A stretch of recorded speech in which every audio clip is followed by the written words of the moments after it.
Good morning, good afternoon, good evening, folks. Michael Zuber, one rental at a time, back with his good friend Matt, the lumberjack landlord. How you doing? I'm doing super awesome and kind of scared about this topic, but let's Yeah, do it.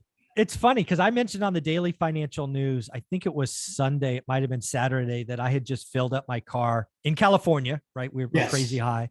And Yes. I spent $6.59 a gallon, highest I've ever paid, at least that I can recall. Actually, at Uh, Pebble Beach, I may have paid higher. I think I paid seven something one time, but that's a small gas station in the middle of nowhere. But anyways, 6.59. California is over $6 as an average. And I got a comment that shook me, so I wanted to talk about it. Somebody in my comment said we are going to have $10 gas mhm. by the summer. And oh, by the way, they were very clear that they thought it was Biden's fault. So I want to do this in two parts. One, do you think we have $10 gas by the summer? And then second, is it entirely Biden's fault? What do you think? um, no, and mostly Okay. no, we won't. I don't think we'll have $10 gas. I think diesel could get there, Mm, which then makes you think we've had inflation in food yeah. and goods. Yeah. Diesel is so important. People don't, Yeah.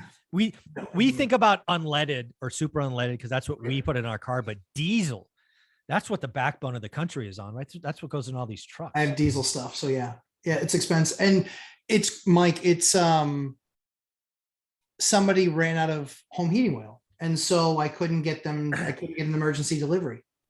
And so I had to go pay $7 a gallon for 5 gallons just to kick them off at $35.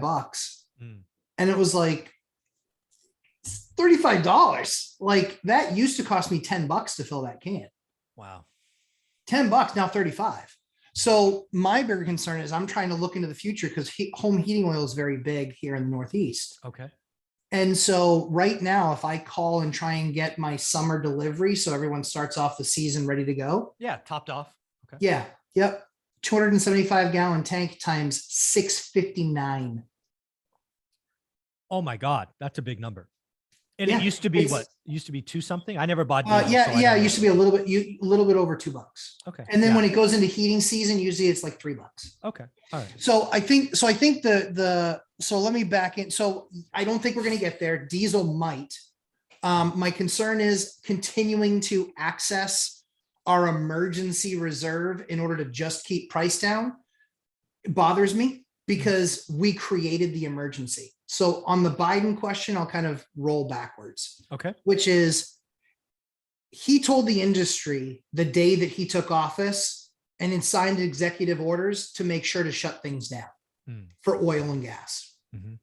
That's a problem for me because anytime you do that to a company, I always put myself in both shoes, both sets of shoes. Yep. I get why he did it, but I also get why the oil companies then have to do other things. And they say, Yep. okay, well, we can't then afford to continue to invest in these things if somebody with the stroke of a pen is going to shut us down or stop our ability to buy land to do more mining. Yeah, because and that to do more export. it takes right. These companies are making bets on the future that are years in the making.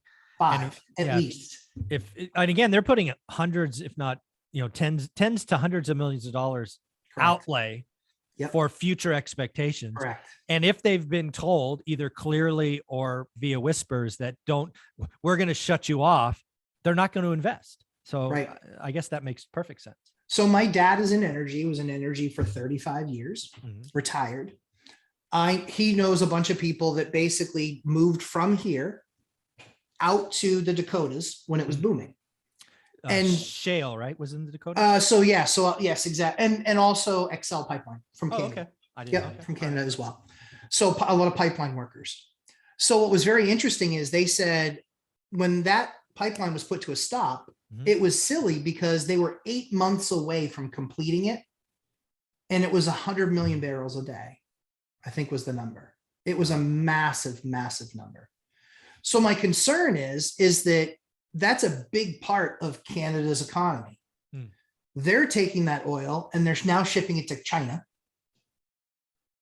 And from our perspective, something where it was just connected with a pipeline and it goes right down to our refiners. There's a reason why that deal made sense. So they were 8 months away from that thing going active and they were shut down. Now everybody's been saying for 5 months since January, it wouldn't have done, it's not going to do us any good. It's not going to do us any good. what if you were 2 months away from that right now? If you were 2 months away from that line being done, now does it still not do any good? It's interesting too, because I suspect, I know nothing about oil and gas industry, so this is just one guy's opinion about business. I suspect if oil was jumping, they could actually double or triple time it and get it done early, I would imagine, but I don't know. I think even if you throw a ton of bodies at it, there still has to be there's a lot of safety. Okay. So a lot of OSHA, as there should be. Yeah, OSHA, EPA. Like, here's the thing: when everybody says that we need renewables, I 1000% agree. You just had to have a better transition plan from fossils to renewables, and recognize you're going to have to keep these up longer, and that by killing these, you weren't going to make these come as fast as they needed to. The other issue too is that there probably isn't a country on the planet that does a better job managing its oil and gas industry than we do. There probably isn't a better country as far as safety, as far as, pollution and requirements. There probably isn't a better one. I'm sure someone will mention some country in the middle of Europe that probably does, but largely speaking, we do the best job, certainly based on volume. Mike, you've been to China. You know what that looks like. I do. It's not very nice there sometimes, and you're having to wear the mask everywhere you go a lot of times, right? Yeah. So I think from my perspective that's why, sorry, we have to take the mulligan. That's why it's Biden's fault. It's partially Biden's fault, because if you shut that off and we end up where we ended up, the fact of the matter is that if we had that live, we'd have been live with it by now. We would actually have been live with it. We were on target to be on live with it with October, November of last year. Yeah. What would we be doing now? We would be shipping a ton. We would be using it. We would be supplying most of our own needs and not talking to Iran and Venezuela. But we would actually be the ones supplying Europe.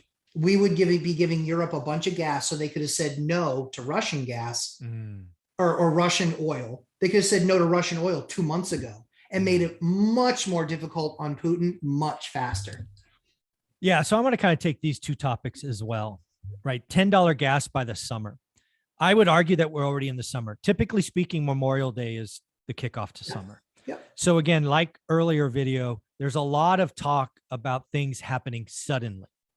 Yeah. Going from what I paid $6.59 in California to $10 in a week, a month. That's a pretty big jump. Could it happen? Absolutely. It would require a black swan event, some oil. We would basically need to take off a lot more supply. It could happen. I mean, there are things that could domino effect to make $10 gas. I do not think it's likely or even probable. I don't think that they could do that with midterms coming up. I think that they will continue to. Oh, it would be strategic supply. They'll continue to pull on it. Yeah. So I think leaning on the strategic petroleum reserve, which is I think what it's called, is a mistake. It's because it's going to have to be replenished, and right now it's going to be replenished with more expensive gas, which you and I pay for with taxes. It's yes. Mind-boggling. But as an economist, one of the things that we learned very early, it might be our macroeconomics course, which is the first one you take, is higher prices is the cure for higher prices. What does that mean? And we're already seeing it. It basically means higher prices destroys demand. Yes. And if you watch my daily financial news, there's two things that almost half of Americans have already started to do. The first one, which I believe was 58%, have stopped eating out as much. Yes. It's just cheaper to eat at home. Yep. It's an easy fix. Yep. The second one is drive less. Yes. And I think that was 48. It might've been 51%. Let's just call it half. If half of Americans are already cutting back on driving because of, let's call it $6 gas, it would drop dramatically if we got to 7, 8, or 9. So I don't see this double-digit gas price being in the realm of possibility again in the next 90 days. My opinion. Could diesel? No idea. I don't know the difference between unleaded and diesel. I don't know who makes it. I do know that diesel is critical infrastructure for the business. And oh, by the way, if diesel goes up, everything that's shipped on a truck goes up, because it's like plumbing, right? It's what makes the thing go. So I know nothing about diesel. Won't pretend to guess. But now back to Biden, which was kind of part two. Yeah. I think there's plenty of blame to go around. I think anytime you're the guy at the top, you unfortunately take the lion's share of the good and the bad. He is the president of the United States, and I think he would say the buck stops with me. At least that's what I would say if I was up there. And that being said, you need to own that. Don't know enough about the XL energy pipeline. I didn't realize it was that close to being done. If that's true, that seems like a pretty easy fix to me. Again, I've never researched this. I never had to. I do think one of the points you made is going to go down as being exactly correct. We need to transition to renewables. 100%. I think there was a position that we could almost force it. Thus, cut this off, make this go. And Yeah, that was their idea. Sure. Well, I don't want to get into they. Well, no, they from the perspective of people that wanted it. Yes. I'm not saying I'm just saying there's people that want renewables at any cost. Yes. And then there's people that want renewables at a reasonable cost. Yeah, I think there should have been a better transition plan.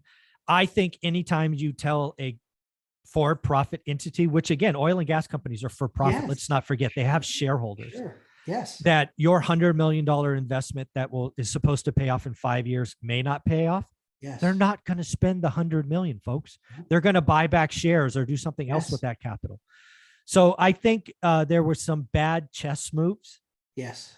That were kind of easy to see because it doesn't take very many moves to say, oh, we tell you your $100 million investment's not going to pay off. You're not going to make it. That's not like a two-step move. That's kind of a one-step move. Correct. So, I think there's plenty of blame to go around. I think $6 gas sucks. I could not imagine $10 gas. But again, Econ 101, the cure for high prices is high prices. And we're seeing demand destruction. So I don't think we get to $10. Matt, where can people find you? One last thing, closing thought is, I believe it was an executive order. That kind of makes it more his fault, in my opinion, just because it's an executive order. Yeah, If it was voted, and I could be wrong, but I believe it was an executive order. Could be. And then, most importantly too, I think that it is absolutely, because we talk to our tenants. Mm-hmm. We don't have a layer between. No, yeah. We talk to our tenants. We know this is hurting. We know this is a problem.